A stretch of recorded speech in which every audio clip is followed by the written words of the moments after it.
Hi everyone.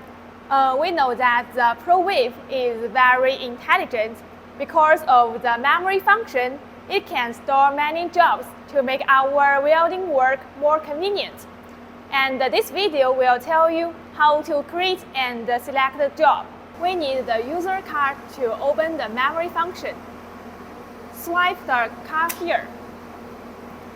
Then in Jobs, you can see the jobs that have been created. To create a new job, we have to set support parameters. First, choose the welding process. Here you can choose many different processes for MIG. The MIG synergy arc, the MIG standard arc, the MIG standard pulse, the high-speed spray arc, and the high-speed pulse. For example, we choose the high-speed pulse process. Then in the feeder method, you can select the support option of material, the gas, and the wire size according to your welding needs. Now we choose to weld the feed with 82% argon and 18% carbon dioxide, and the diameter of the wire is 1.2 millimeter. Next step is to set the trigger mode of the torch. We select 4-step mode.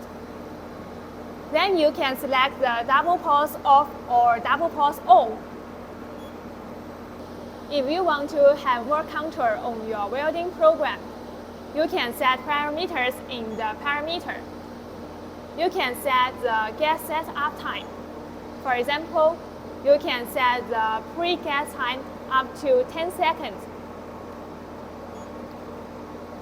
Also, you can set the wire creep, the hot start, the start arc, the end arc, and other programs. In the home page, you can have some basic parameters adjustment. We set the current at 260 amps. The voltage at 27 voltage. You can also set the thickness, the feeding speed, the arc length, and the dynamic. After all parameters are set, press the Save To. So you can save the adjustment in the current job, number 2, and cover it. Or save as a new job. For example, we save it as the available job number 7. Now the number 7 job has been stored. We can check it in the jobs, and it is activated. So with the memory function, your welding work will be more easy and convenient to choose, active, and delete jobs.